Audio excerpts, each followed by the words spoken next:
Well, as you can see, the neckbeard has gone. Pretty soon I'll be getting a haircut, so the hair will be going as well. I'm not entirely happy about this. In fact, I'm not happy about it at all. So why have I done this?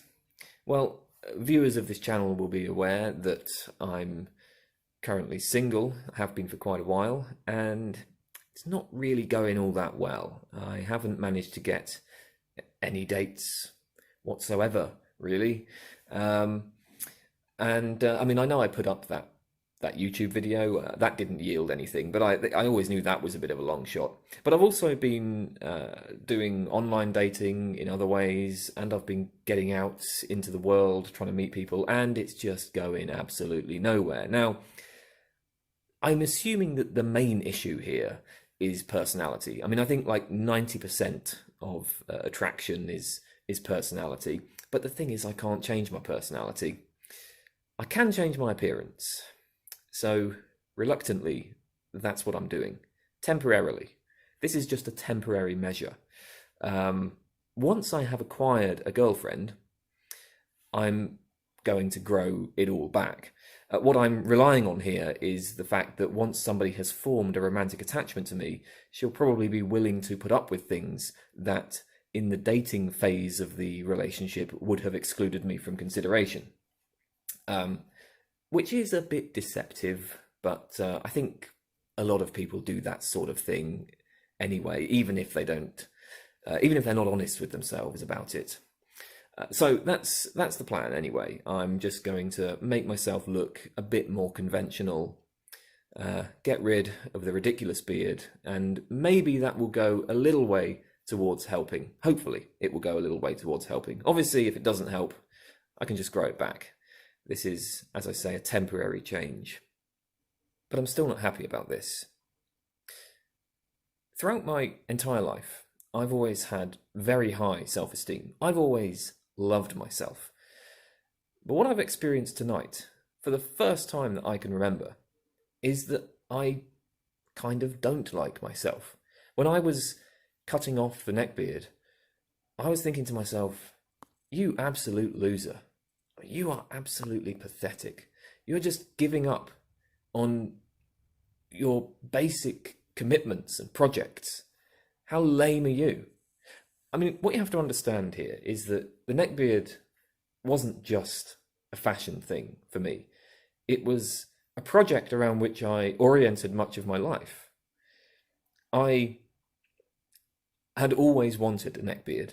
I'd always loved neckbeards as a style, but more than that, I researched the history of neckbeards.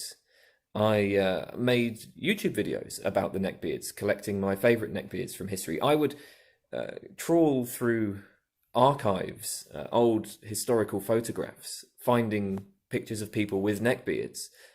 American politicians were a good source of neckbeards. The Welsh clergymen were also a great source of neckbeards. A lot of Welsh reverends in the 1800s had the neckbeard style. So this is what I would do. I put a lot of energy into the neckbeard project, and I've just given that up. But the other thing is that the neckbeard project, in a way, I think was connected to another project or commitment, which was my non-conformism. Now, I'm not exactly, it's not like I'm an anti-conformist, right? I'm not going to break rules and break conventions just for the sake of it. Well, I don't know, maybe sometimes I will, but not in general, right? There's lots of rules and conventions that are actually kind of worth following. But I've always had an extremely individualist sort of attitude. I've always had the attitude that I'm going to do what I want, and I don't really care what other people think about it, particularly when it comes to things like my appearance. I am going to look the way that I want to look, and I do not care what you think about it. That's how it's always been for me.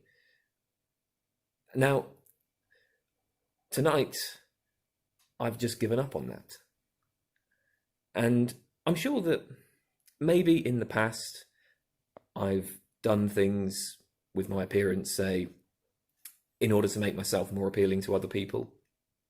But I was always able to come up with a kind of ad hoc rationalization to explain it away as something else. But this, removing the neckbeard, that is consciously and explicitly about making myself more appealing to other people. I'm giving up on something really important to me. I kind of feel like, Bernard Williams has that example of George, who is a lifelong pacifist, and he's considering whether or not to take a job at the chemical weapons factory. That's how I feel. I feel like the pacifist who's taken the job at the chemical weapons factory, and I'm sure that seems kind of ridiculous to many of you, but that's probably because you're looking at it in a sort of consequentialist framework, which obviously is what Williams was criticizing. If you look at it from the point of view of personal integrity, then I don't see why this is any better. Another interesting thing about this is that this is the first time in my life, I think, that I've ever actually faced a genuine moral dilemma. I mean, this was a difficult decision that I agonized over for a long time.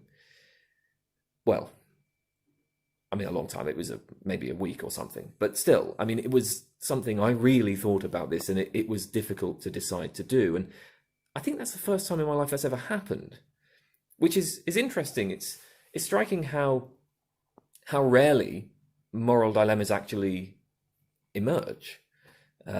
Most of the time I just do what I want, or maybe I do what I don't want, but I do what I don't want because of, I'd get punished or whatever if I was to do what I want. But, like most of the time I just kind of act. I just either do what I want or I follow the rules or whatever, and I don't really think about it. Getting rid of the neckbeard is a genuine moral dilemma. And I think it's the first time that I've ever actually encountered one of these. There have been difficult decisions in my life so far, obviously.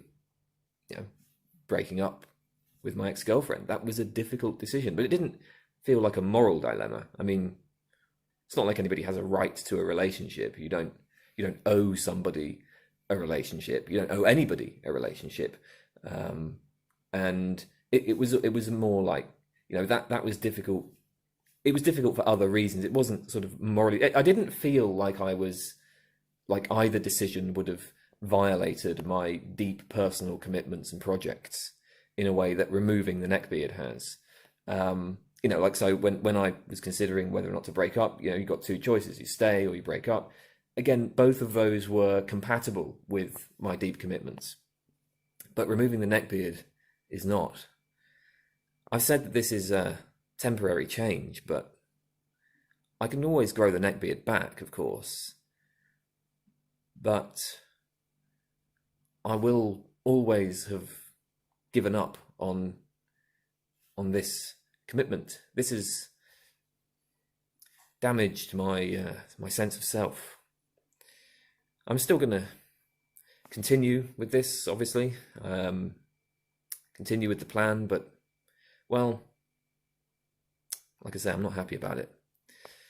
Anyway, I just wanted to let you all know what was going on, because one of the consequences of the neckbeard being a deep commitment of mine, a project of mine, is that it has been part of this channel.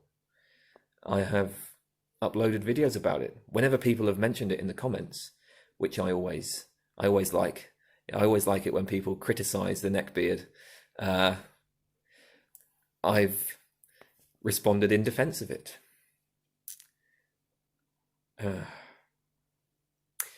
It would really help me if you could say something about how I still look completely ridiculous, and how actually removing the neckbeard has not made me look any better.